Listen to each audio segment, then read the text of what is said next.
Hola, alumnos del tercer año del Instituto Teológico Internacional. Pues bienvenidos. El día de hoy vamos a ver el capítulo 12 de la clase que teníamos pendiente con ustedes, como ven ahí en pantalla. Vamos a ver el capítulo 12 del manual Ganador de Almas del pastor Charles Spurgeon. Y pues bueno, el capítulo 12 se llama La salvación de las almas, nuestro único propósito. No hay más propósitos, es el único propósito, la gran encomienda en Mateo capítulo 28, cuando el Señor le habla a sus discípulos y les encomienda que vayan, ¿no?, a las naciones y a ser discípulos a todas las naciones, bautizándolos en el nombre del Padre y del Hijo y del Espíritu Santo, enseñándoles que guarden y hagan todas las cosas que os he enseñado.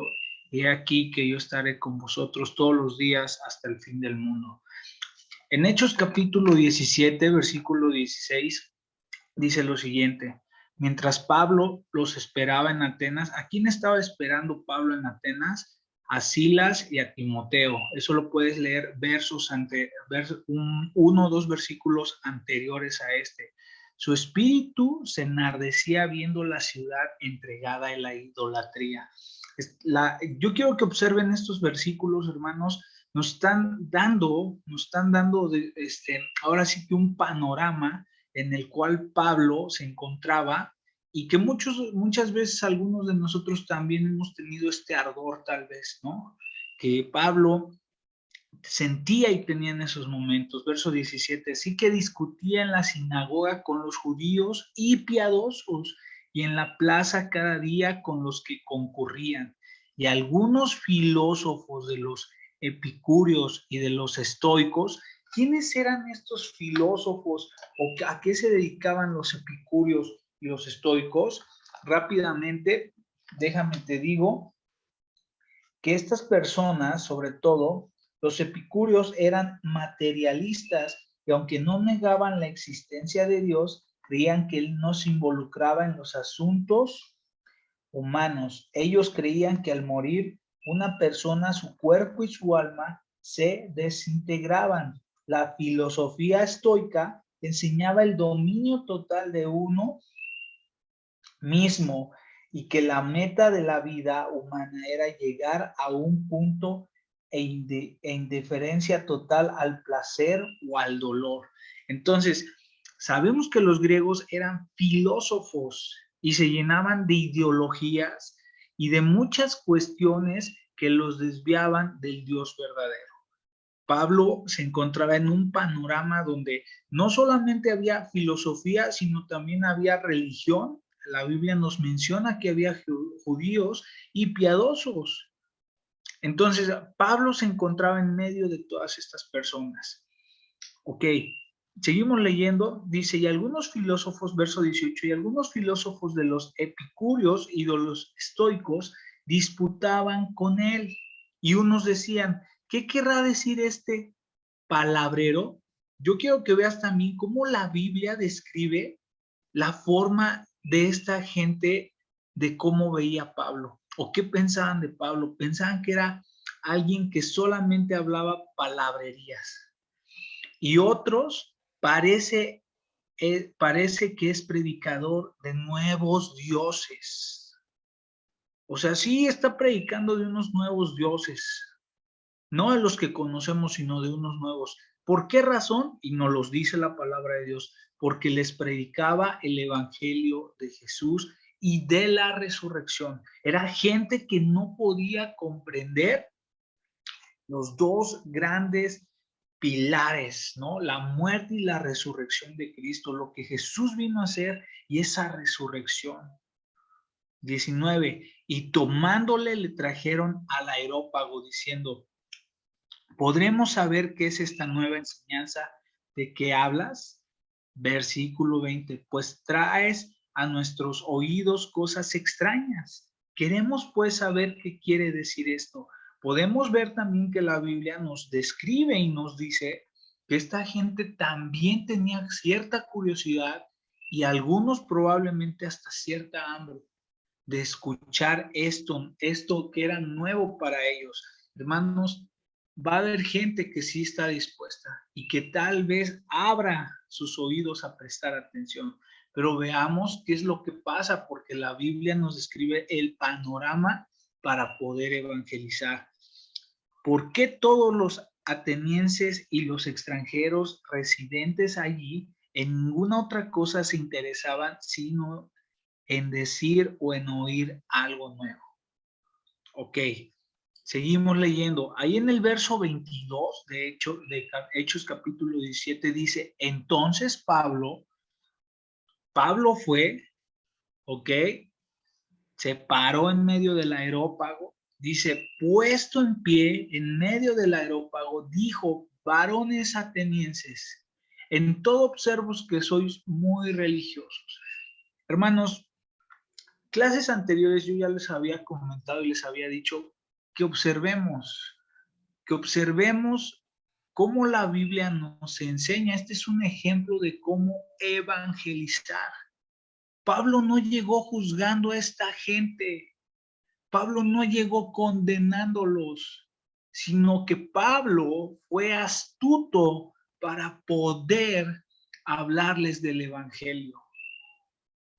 No hizo comentarios o puso una barrera para que ellos no pudieran aceptar el evangelio, sino todo lo contrario, fue astuto. Quiero que leas el versículo 23 conmigo, porque pasando y mirando vuestros santuarios, allí también un altar en el cual estaba esta inscripción: al Dios no conocido, al que vosotros adoráis, pues sin conocerle es a quien yo os anuncio. Pablo tomó un altar al cual decía el Dios no conocido, y Pablo de ahí se basó. Por eso les digo que Pablo fue muy astuto. El Espíritu Santo muy probablemente tuvo que ver algo ahí también para que Pablo pudiese empezar a hablar sin interrupciones, sin disputas, sin oposiciones. Versículo 24, el Dios que hizo el mundo, y aquí empieza Pablo a hablarles de ese Dios, el Dios no conocido. Ahora, veamos también a qué tipo de gente Pablo les estaba compartiendo. Eran filósofos. Y la filosofía, sobre todo, siempre ha tratado de encontrar el origen de las cosas. Si tú te vas a un Aristóteles, a un Platón, o ves esos filósofos de la era dorada de la filosofía griega, vas a poder ver que ellos siempre trataron de encontrar o de hallar un significado a la existencia o de dónde provenimos. Pablo aquí empieza a desglosar el Dios que hizo el mundo y todas las cosas que en él hay, siendo Señor del cielo y de la tierra, no habita en templos hechos por manos humanas, ni honrado por manos de hombres, como si necesitase de algo, pues Él es quien da a todos vida y aliento a todas las cosas. Verso 26, y de una sangre ha hecho todo el linaje de los hombres para que habiten sobre toda la faz de la tierra, y les ha prefijado el orden de los tiempos y los límites de su habitación. Hermanos, si estudiamos a profundidad este versículo, que por el tiempo no lo podemos hacer, aquí Pablo no solamente nos habla del inicio, de cómo Dios hizo las cosas, sino también los límites que nos puso. Y también, hermanos, hay teólogos, hay gente estudiosa que se toma de estos versículos e inclusive para hablar del ADN, que en aquel entonces no se conocía. Conocían la sangre, claro que sí, pero no conocían todo lo que el día de hoy la ciencia nos ha hecho ver, las investigaciones acerca del ADN y que la Biblia corrobora. Y hay unos límites para nuestra habitación. ¿Cuáles son esos límites? Hermanos, pues muchas no podemos salir de la Tierra o del globo terráqueo porque en el espacio no hay oxígeno tampoco. Dios ha puesto límites, Dios ha puesto leyes físicas, leyes que no pueden ser quebrantadas. Entonces, Dios ha puesto límites a esta habitación, a este mundo en el cual habitamos. Verso 27, para que busquen a Dios, sin alguna manera palpando, puedan hallarle, aunque ciertamente no está lejos de cada uno de nosotros. Como Pablo también les habla y les dice, no está lejos de cada uno de nosotros, ¿no? Y Dios permite o Él está dispuesto. Hay diferentes medios. Está esa disposición, versículo 28, porque en Él vivimos y nos movemos y somos, como algunos de vuestros propios poetas también han dicho, porque el linaje suyo somos. Y como Pablo también cita una frase que algunos poetas usaban en aquel tiempo. Se identifica, se pone a nivel de cancha también de ellos. ¿Ok? Entonces, seguimos ahí, versículo 29. Siendo pues linaje de Dios, no debemos pensar que la divinidad sea semejante a oro. Aquí entonces ya empieza Pablo a cuestionar o empieza ahí a hablar sobre su pecado, pero yo quiero que noten cómo lo está haciendo Pablo. No le está diciendo ustedes idólatras que honran a las figuras de oro, plata o piedra. No, siendo pues linaje de Dios, o sea, si tú eres linaje de Dios, si tú en verdad te dices venir de ese Dios, y no solamente, no dice creación, linaje, que desciendes de ese Dios, no debemos pensar que la divinidad sea semejante, y aquí empieza Pablo, ¿ok?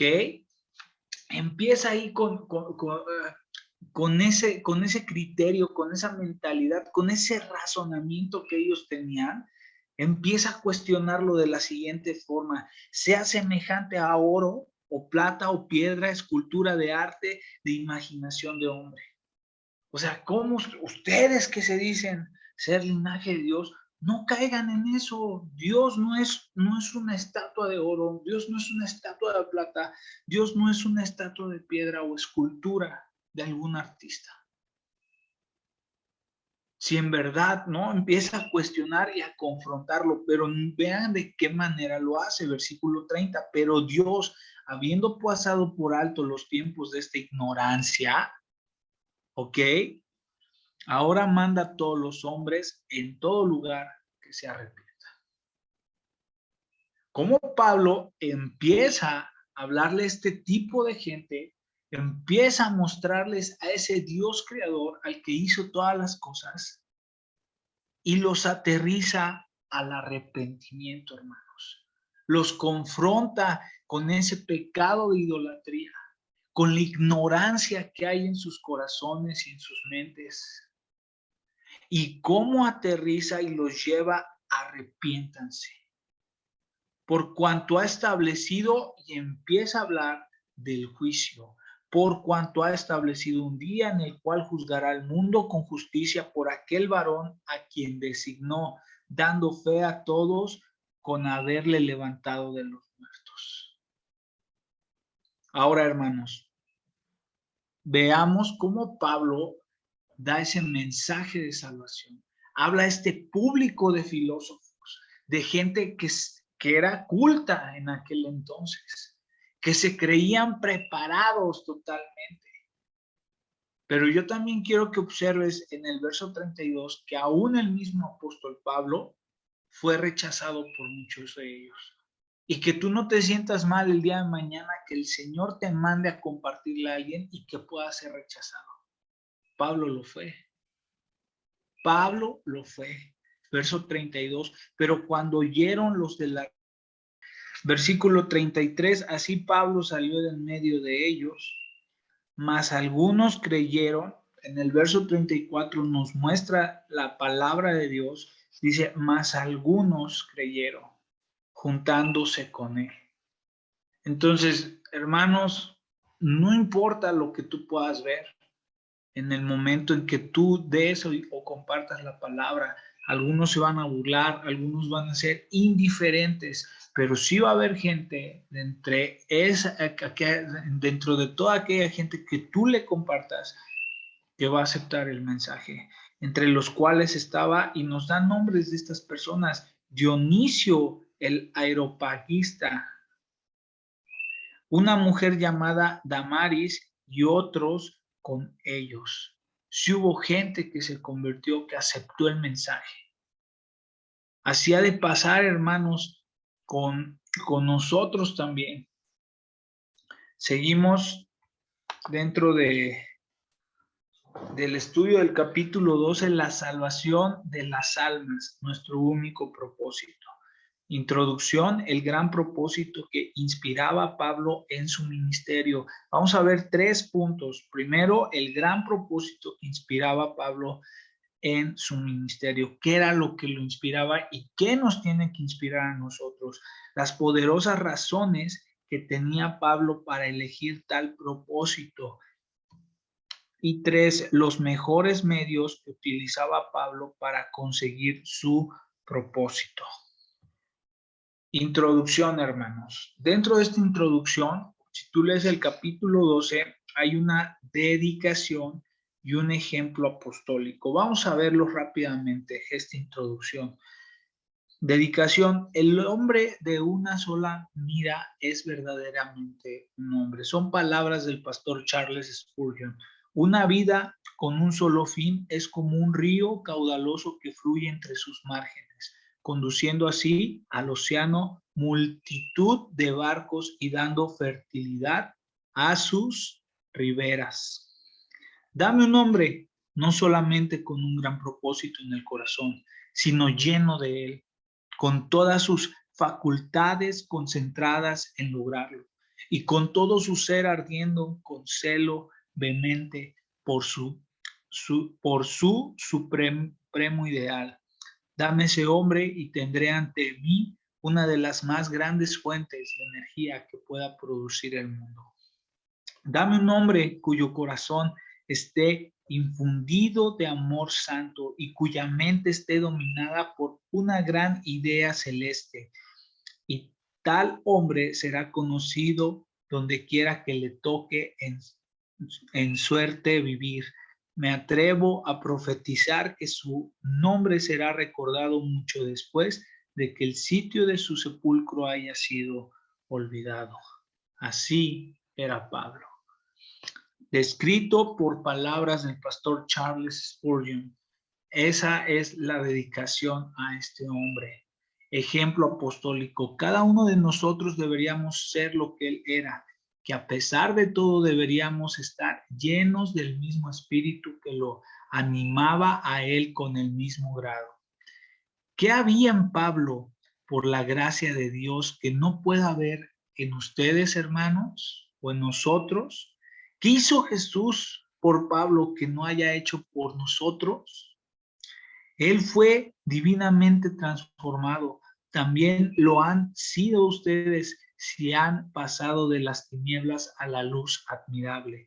Él fue perdonado mucho. También ustedes han sido perdonados plenamente. Él fue redimido por la sangre del Hijo de Dios. También ustedes lo han sido, al menos eso es lo que profesan. Él fue lleno del Espíritu de Dios y lo son ustedes igualmente si su vida corresponde a su profesión cristiana, porque no habría de provenir el mismo fruto de la misma siembra. ¿Por qué el día de hoy no vemos eso? ¿Por qué no ha de proceder el mismo efecto de la misma causa?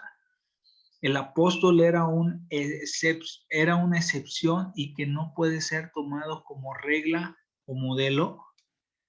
Hemos de ser como Pablo era si deseamos ir donde Él está. Como creyentes en Cristo, sea nuestra constante oración que seamos imitadores de Él, como Él lo fue de Cristo. Y en lo que Él no logró poner sus pies sobre las huellas de su Señor, lleguemos nosotros incluso a aventajarlo y ser más celosos, aún más devotos de Cristo de lo que fue el apóstol de los gentiles. El gran propósito que inspiraba la vida de Pablo, el fin era salvar a algunos. ¿Ok? Entonces, vamos a ver el primer punto, que es el gran propósito que inspiraba a Pablo en su ministerio. Era salvar a algunos, hermanos. Dentro de esto vienen 6 puntos. No es diversión, ¿ok? No hacemos esto por divertirnos. No es una educación, no es moralización. Es regeneración, es perdón, es santificación. ¿Es la salvación de las almas el propósito de su servicio cristiano? Pregunta para todos. ¿Es la salvación de las almas el propósito de su servicio cristiano? ¿Es este el fin al que aspiran sobre todas las cosas? No es diversión, hermanos. Oradores que solo se esfuerzan por agradar a la gente haciéndola sentir feliz. Pablo no se esforzaba por agradar a la gente, ni por reunir a las masas. Consideraba inútil interesar a sus oyentes si no lograba salvarlos. A menos que la verdad penetrara en sus corazones y afectara sus vidas haciendo de ellos hombres nuevos. ¿Quién ha creído a nuestro anuncio y sobre quién se ha manifestado el brazo de Jehová? El día de hoy, desafortunadamente, hermanos, hay muchos predicadores que toman el púlpito como si fuera un espectáculo, un show, ¿no? Y tratan de hacer reír a la gente, de agradarlos. Y créeme que hay gente que al sentirse bien, piensa que, uy, el gran predicador, cómo hace las cosas y ahí quieren estar. Risas y risas y risas. Hermanos, la iglesia no es un gran show. La iglesia no es para ir a contar chistes. El púlpito no es para hacer reír a la gente. Es para hablar de la salvación de Cristo Jesús. Es para hablar de nuestro Señor y de nuestro Salvador, para dar y transmitir el mensaje del Evangelio. El día de hoy, desafortunadamente, el púlpito lo han usado para otras cosas.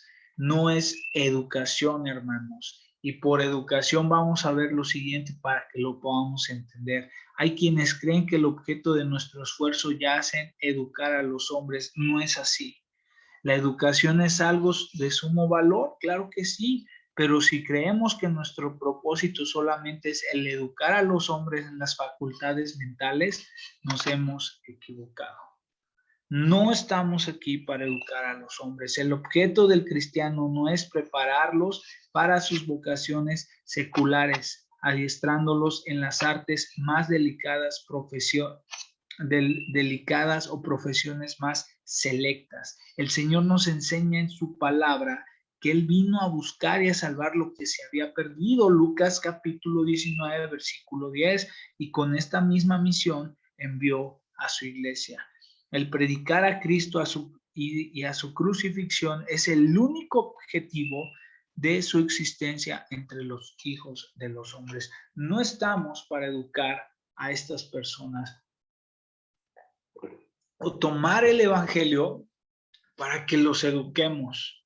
Bueno, viviste una vida desordenada y te saliste del huacal, pero Dios quiere, no, ese no es el propósito, no es el fin. No es el fin. La misma palabra de Dios es la que obra en el corazón del hombre y el hombre se cuadra a Dios, no a nosotros, hermanos. Por eso no es educación. El evangelio o el dar o el que sea nuestra motivación, que no sea porque vas a educar a la gente, no. Eso es obra del Espíritu Santo, el regenerarlos, el cambiar su forma de pensar, sus ideales, su moral, porque ese es el siguiente punto que vamos a ver. No es moralización tampoco. El mejor promotor de la moralidad es el evangelio. De verdad, cuando la gente comprende, entiende el evangelio, podemos ver vidas transformadas. Podemos ver que eso es parte de ese fruto, de esa regeneración, pero no es moralizarlos, ¿ok? Cuando un hombre es salvo, su vida moral se eleva, se vuelve más santo, pero poner nuestras miras primeramente en la moralidad es errar en el blanco de todo. Eso es lo que decía el pastor Charles Spurgeon, la experiencia del doctor Chalmers, quien predicó primeramente de moral y vio que sus oyentes no tuvieron cambio alguno, pero cuando comenzó a predicar de Cristo crucificado hubo un murmullo y conmoción en la iglesia donde prevaleció la gracia. El que desea ver la moralidad ha de conseguir primero la salvación de los hombres. ¿Quieres ver frutos de moral? ¿Quieres ver en verdad un cambio? Primero tenemos que ir a la salvación de los hombres. El otro día yo me estaba preguntando y me estaba cuestionando cómo se puede corregir la sociedad, porque sinceramente yo he llegado a caer, y no sé si ustedes también, en el error a lo mejor de decir que las autoridades tienen la culpa, que los gobiernos, el presidente, el gobernador, presidente municipal, el alcalde, quieras llamarle como quieras, tienen la culpa. Y si nos ponemos a observar qué pasaría si pudiéramos corregir presidentes, si pudiéramos corregir a la policía, al sistema de justicia y todo, y decir, bueno, y eso es suficiente para que la gente cambie. No, hermanos. El problema no radica en el gobierno o no radica en las cosas aquí. Claro que tienen que ver con el problema, pero el problema, hermanos, radica dentro del corazón del hombre. Porque tú dices, bueno, pues hemos caído en una sociedad que es corrupta, que acepta mordidas. Pero ¿por qué es corrupta? Y a lo mejor puedes llegar a la conclusión, pues porque no tienen valores. Pero ¿por qué no tienen valores? ¿No? Esa moralización, ¿por qué no tienen esos valores? Porque desafortunadamente, créeme que la mayoría de la población en México no tienen valores. De verdad se han ido perdiendo y se van perdiendo. Y se van a seguir perdiendo y vamos a ver cosas peores. Pero ¿por qué no tienen valores? Porque su corazón está lleno de pecado. Porque su corazón está lejos de Cristo. Porque si estuviésemos o estuviera la sociedad cerca de Cristo, podría ver las cosas como son y cambiaría su mente y cambiaría toda su perspectiva de la vida. Y entonces sí, habría un verdadero cambio. No sé si alguna vez lo han notado. El problema no radica en las cuestiones políticas o de justicia del hombre.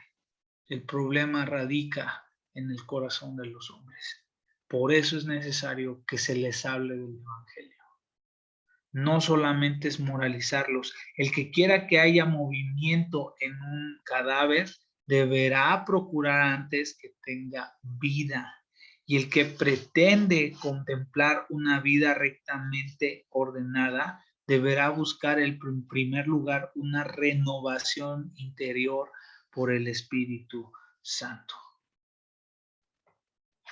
¿De qué podrá servirle a un hombre ser educado en el momento de su condenación? Acuérdense, hermanos, la palabra de Dios dice, no es por obras, para que nadie se gloríe.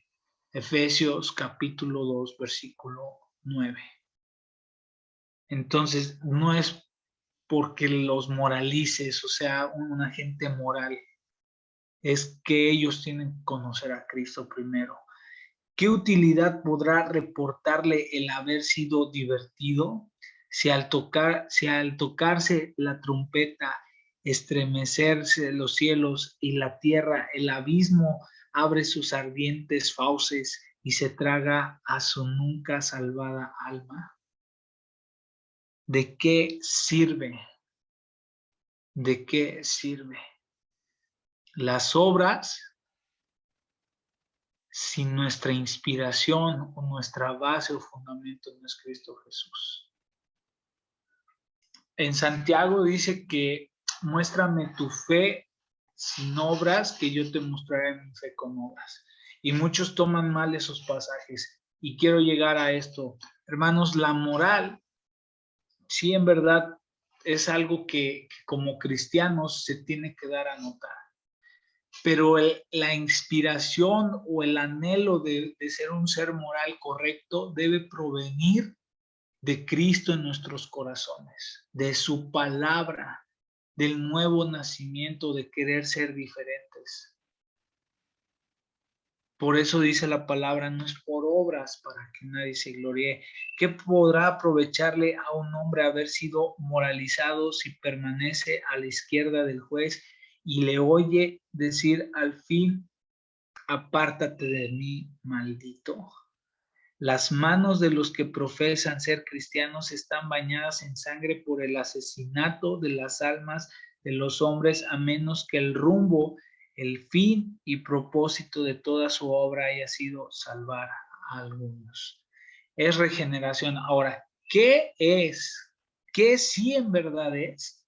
Es regeneración.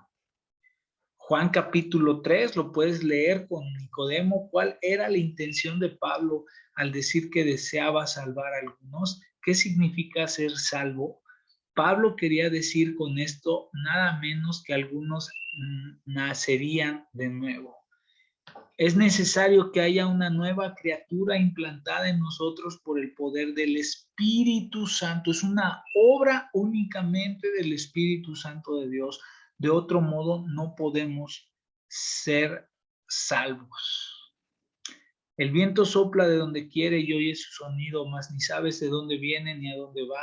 Así es todo aquel que es nacido del Espíritu. Juan 3:8. El que no naciere de nuevo, de lo alto, no puede ver el reino de Dios. Juan 3:3. Los hombres deben ser nuevas criaturas en Cristo Jesús, que no debemos descansar hasta ver que en ellos se ha obrado este cambio. Esto debe de ser el objetivo de nuestra enseñanza, de nuestras oraciones, inclusive de nuestras vidas. ¿Cuál debe ser el objetivo de la enseñanza? Hermanos, enseñar que Cristo es el camino, la verdad y la vida. Que en Cristo está todo, hermanos. Hay plenitud en nuestro Señor y Salvador. Es perdón, hermanos. Pablo nos dice que algunos pudieran ser limpiados de sus pasadas iniquidades por los méritos del sacrificio expiatorio del Hijo de Dios. El que cree en Jesús, el que pone sus manos sobre la cabeza de Jesús de Nazaret, la víctima propiciatoria de su pueblo, ya no tiene su pecado. Su fe es prueba segura de que sus iniquidades fueron ya colocadas sobre la cabeza del gran sustituto. El Señor Jesucristo fue castigado en nuestro lugar y nosotros ya no estamos expuestos a la ira de Dios. He aquí el sacrificio expiatorio por el pecado es muerto y ofrecido en el altar. Ha sido aceptado por Dios, quien ha quedado tan complacido que ha declarado que todo aquel que cree en Jesús está pleno y eternamente perdonado. Nosotros anhelamos que los hombres sean perdonados de esta manera. Ansiamos volver al hijo pródigo a la morada del Padre, a la oveja descarriada a los hombros del buen pastor, la dracma perdida a las manos de su dueño. Hasta que esto no haya sido realizado, nada se ha hecho, hermanos. Pues que el Señor nos ayude con la gracia eficaz a conducir las almas a Él. Esa es nuestra labor, es santificación. El poder salvar a algunos también implica que siendo regenerados y perdonados, fueran también purificados y hechos santos, porque un hombre no es salvo mientras viva en pecado. ¿Ok? El gran objetivo de la obra del cristiano debería ser que algunos fueran salvados de sus pecados, purificados, emblanquecidos y hechos ejemplos de integridad, castidad, honestidad y justicia como fruto del Espíritu de Dios, y como quiera que este no sea el caso, habremos gastado en vano nuestras energías. El pastor Spurgeon nos dice que lo único que ha buscado, sino solo la conversión de las almas, traerlas a Cristo para poder presentarlas al final a Dios aceptos en el amado. No he buscado satisfacer los apetitos depravados introduciendo novedades doctrinales o ceremoniales, sino que he conservado la pureza del Evangelio.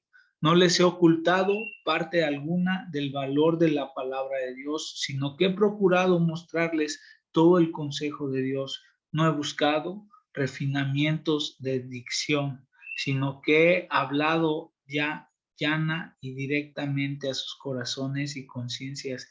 Y si ustedes no son salvos, lloro y me lamento ante Dios de que hasta el presente día, a pesar de haberles predicado cientos de veces, mi predicación ha sido en vano.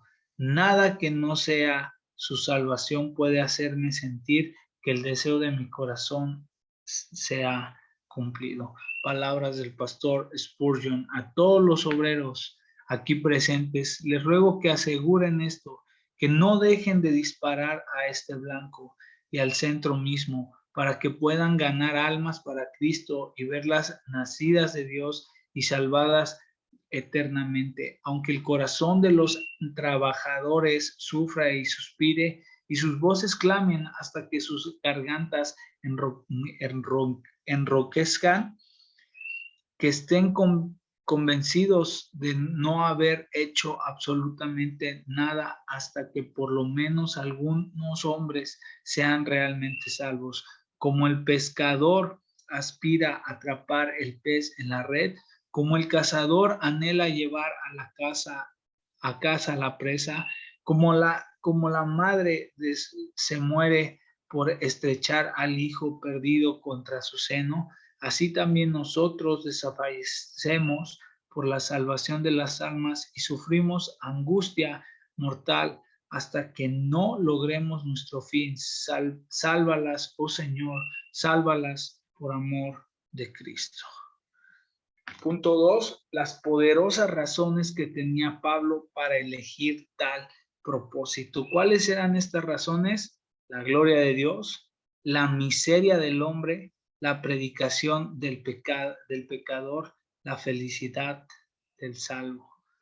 La gloria de Dios, salvar almas porque es afrenta a Dios y las almas no son salvas. Si nos ponemos a pensar y analizar, hay una deshonra a Dios en toda hora del día en esta ciudad, y no solo en nuestra ciudad donde habitamos, sino en todo el mundo. Hombres y mujeres cristianos, únicamente el Evangelio puede barrer el mal de la sociedad. El Evangelio es la gran escoba con que limpiar las inmundicias de esa ciudad. Ninguna otra cosa servirá. Él lo soporta con paciencia. No nos volvamos indiferentes a su longanimidad, sino clamemos a Él día y noche y trabajemos para Él diariamente, para que de todos modos salvemos a algunos por amor de su gloria. Pablo lo hacía para dar esa gloria a Dios, para honrarle, para bendecirle. Eso era parte de por qué lo hacía, la miseria del hombre. También lo hacía por la condición en que veía a los hombres, la miseria que hay en estos momentos en los hospitales, hospicios y en la pobreza, en donde quiera que había, es una amarga enfermedad. Hay problemas a causa de circunstancias inevitables.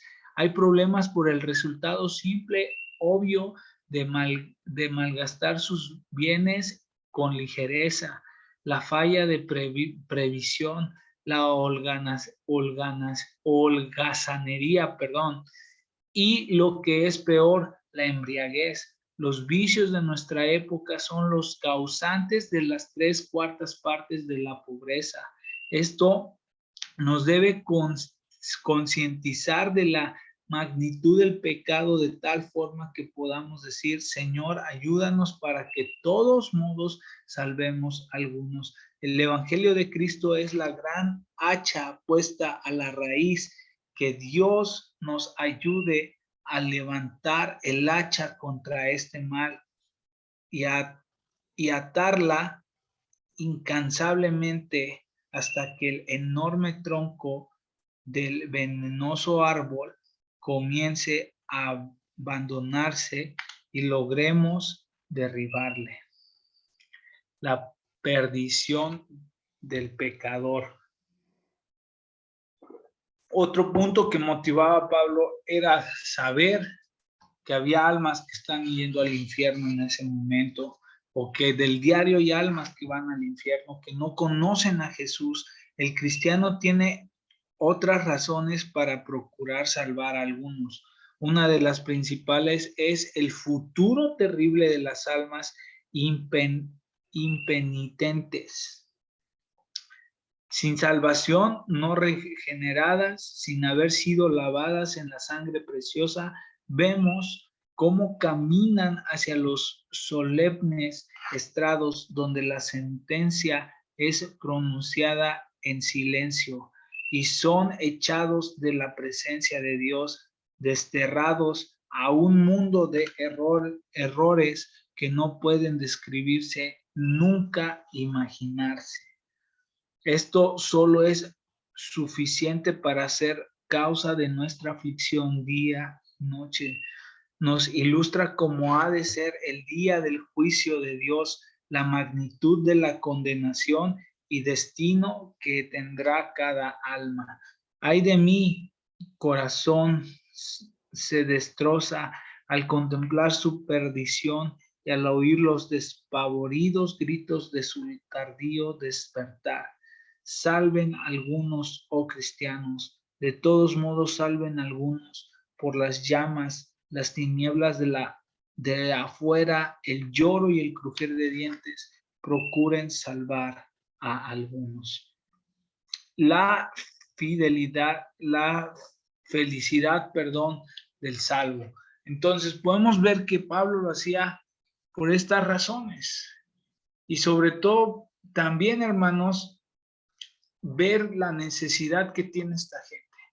Créeme que si nosotros pudiéramos ver ese lugar de condenación, créemelo que cambiaríamos totalmente y trataríamos de hablarle a muchas más personas, o al menos estar orando por ellas también, para que el Señor pueda tocar sus corazones, sus vidas.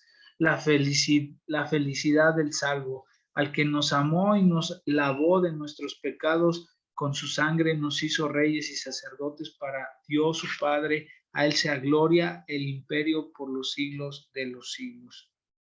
Por otro lado, este punto nos muestra lo contrario al anterior, pues qué bendición ver la vuelta al hogar de Dios del que una vez fuera rebelde, y a los herederos de la ira hechos poseedores del cielo. Contemplen a su maestro, él es nuestro modelo, él dejó los cielos para salvar a algunos. Este fue el gran propósito de su vida, darse a sí mismo por ella para redimirla para sí. Y miente a sus maestros, imiten a sus maestros, aprendan su abnegación y su santa congregación para que de todos modos salven a algunos. Entonces, estos eran los propósitos que inspiraban a Pablo. ¿Cuántos han sido traídos por el Espíritu de Dios gracias a su mediación? El Señor dijo a Jeremías, refiriéndose a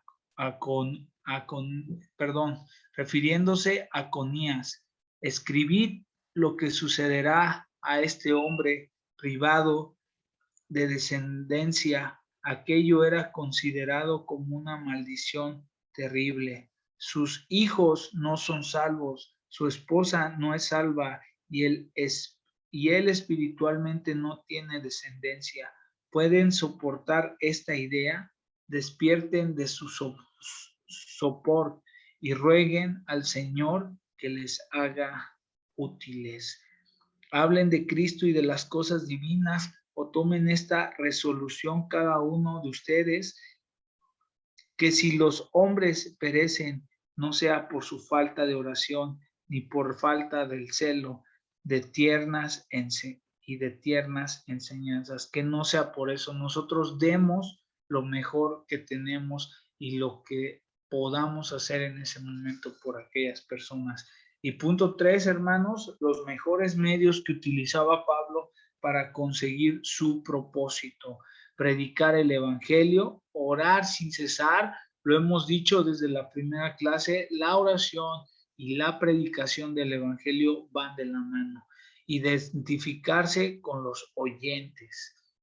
Predicar el evangelio, hermano. ¿Cómo procedía aquel que tanto ansiaba salvar a algunos? En primer lugar, predicaba únicamente el evangelio de Cristo.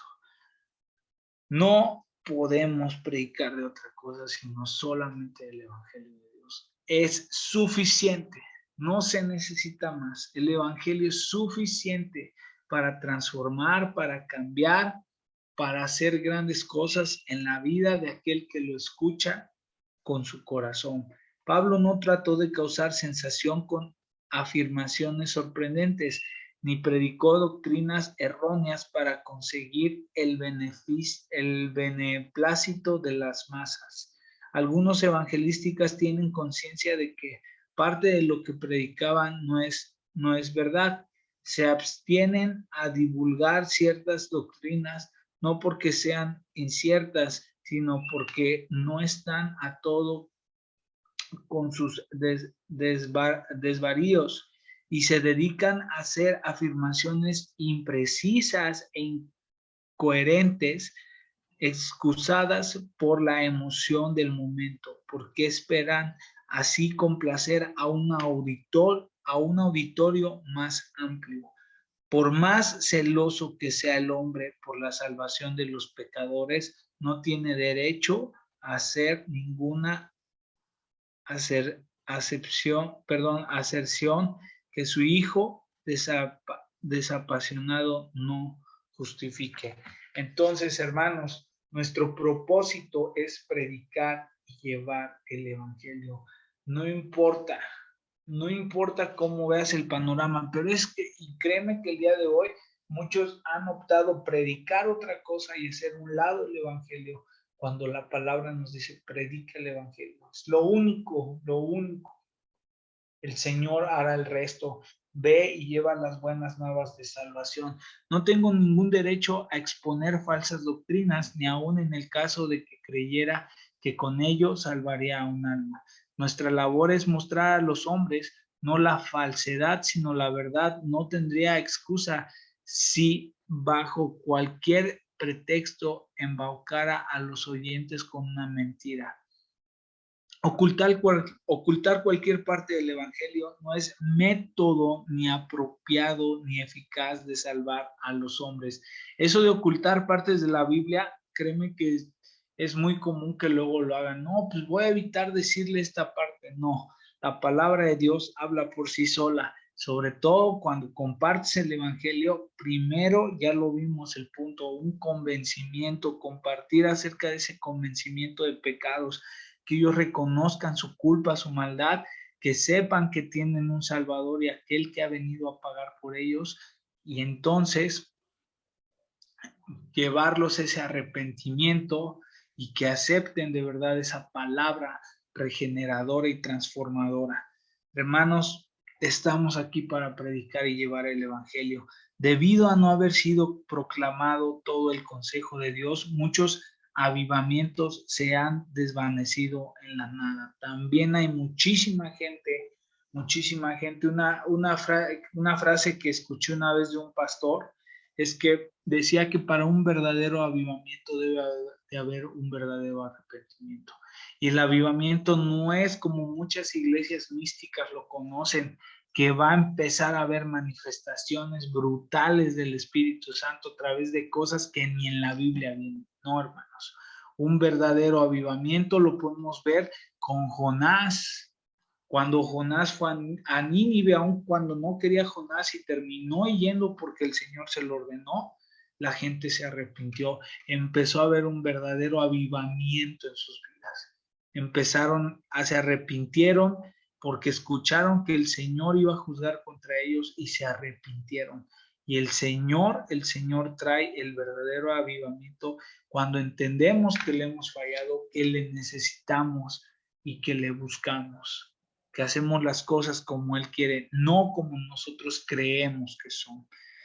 Entonces, debido a no haber sido proclamado todo el consejo de Dios, muchos avivamientos se han desvanecido en la nada. Dicen que hablar de Cristo crucificado es algo arcaico. Mucha gente piensa eso y eso es lo que predican en las iglesias. No, pues ¿para qué hablo de Cristo? Mejor voy a hablar de una anécdota mía. No. Mejor me voy a echar unos chistes. No, tampoco, hermanos.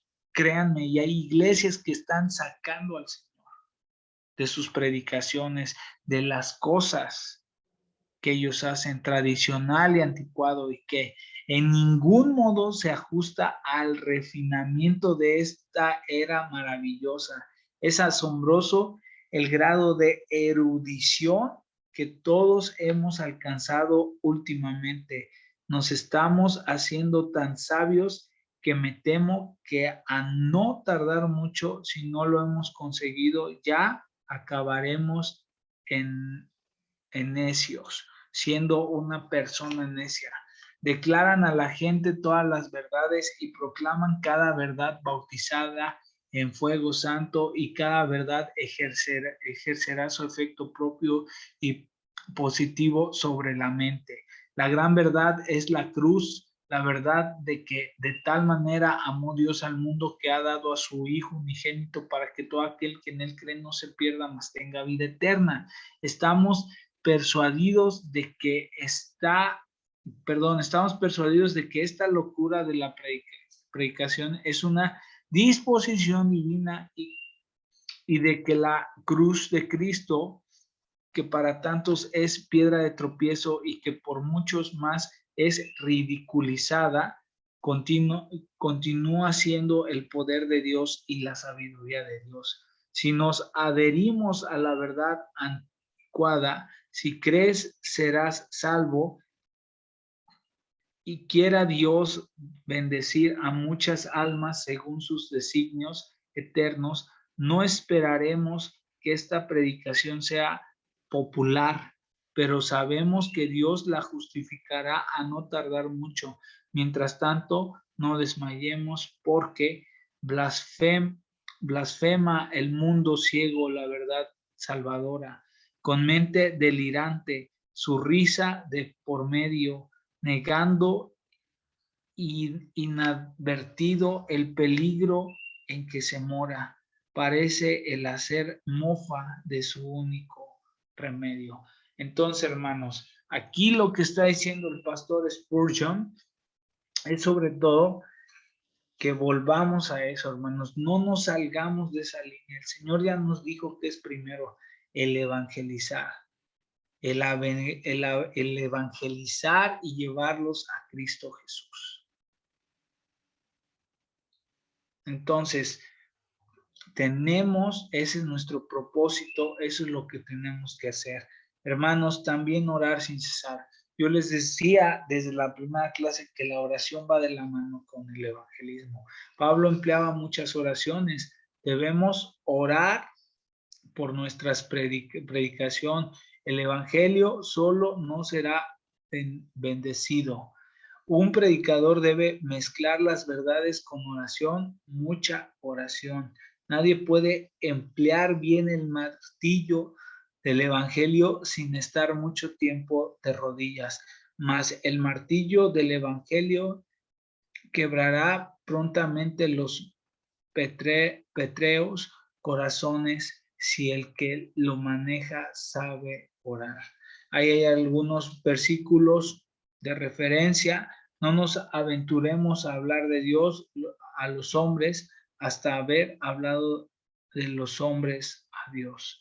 Entonces, qué bonita frase. Nosotros debemos de llevar en nuestras oraciones a aquellas personas a las cuales les hemos ido a compartir o a las cuales tenemos pensado compartirles, y llenar y empapar nuestra predicación o el mensaje que demos con la oración.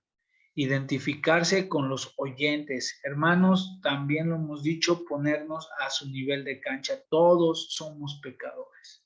Todos. La diferencia de un inconverso a mí es que yo he creído en Cristo Jesús. Es que yo he aceptado al Hijo de Dios. Pero aún así, hermanos, todos somos pecadores. Y esas personas, primeramente el Señor, esperemos que vengan y conozcan a Cristo y sean totalmente transformados. Pablo trabajó siempre con una gran simpatía que le hizo adaptarse a cada caso. Si hablaba a un judío, no comenzaba a hablar abruptamente diciendo que él era apóstol de los gentiles, sino que les decía que él, Pablo, era tan judío como el más. Filipenses capítulo 3, versículo 5. Volvemos a ver la astucia de Pablo. Pablo no se cerraba las puertas. Pablo sabía llegarle y hablarle a la gente. Aquí tenemos el ejemplo con esta gente que era judía también. No procuraba sacar a discusión las nacionalidades o las ceremonias. Quería hablar al judío de aquel de quien Isaías dijo: despreciado y desechado entre los hombres, varón de dolores, experimentado en quebranto, para que creyera que Jesús y fuera salvo. Eso es lo único que el Señor nos pide, que creamos en nuestro Señor y Salvador Jesucristo para que podamos ser salvos. Entonces, tanto aquí nos da una explicación de cómo Pablo sabía adaptarse o hablarle a los judíos como a los gentiles. ¿Ok? Si hablaba con un gentil, el apóstol de los gentiles nunca se mostraba nada quisquilloso, aunque se podría esperarlo en él a causa de su educación judía. Nunca suscitaba ninguna cuestión sobre la circuncisión o la incircuncisión, sino que solo deseaba hablar de Cristo. Ese era el apóstol Pablo. 1 Corintios 9:20, me he hecho a los judíos como judío para ganar a los judíos, a los que están sujetos a la ley, aunque yo no esté sujeto a la ley, como sujeto a la ley para ganar a los que están sujetos a la ley, a los que están sin ley, como si yo estuviera sin ley, no estando yo sin ley de Dios, sino bajo la ley de Cristo, para ganar a los que están sin ley. Me he hecho débil a los débiles, para ganar a los débiles. A todos me he hecho de todo para que de todos modos salve a algunos. Y hermanos, pues finalizamos nuestra clase. Yo quiero que observes esos versículos que empezamos a leer y que veas el ejemplo que el apóstol Pablo dejó, que el Señor permitió que se escribiese en su palabra. Basémonos de esos hombres, de esos grandes hombres de la fe, como lo fue el apóstol, de nuestro Señor Jesucristo, y que en verdad pueda arder ese fuego así como ardió en Pablo, que de verdad podamos ser imitadores de ellos. Hermanos, que el Señor me los bendiga. Nos estamos viendo en próximas clases. Queda de tarea el estudiar el capítulo 13 y mandarme su resumen, como lo hacemos con los capítulos que hemos dejado de tarea. Que por favor vean o avancen con su proyecto final. Ya es de este sábado que viene en 15 días. Y pues bueno, hermanos, que el Señor me los bendiga. Espero que haya sido de bendición y de edificación esta clase y que en verdad, como el apóstol Pablo, tengamos ese motivo, tengamos esa razón, que en verdad queramos hacer cosas para que el Señor siga bendiciendo y sobre todo que nunca, nunca se nos olvide que nosotros estamos aquí para darle la gloria y la honra a Él, para predicar de su evangelio, de su verdad, de su palabra y no por otra razón. Que el Señor te bendiga. Estamos en contacto. Bendiciones.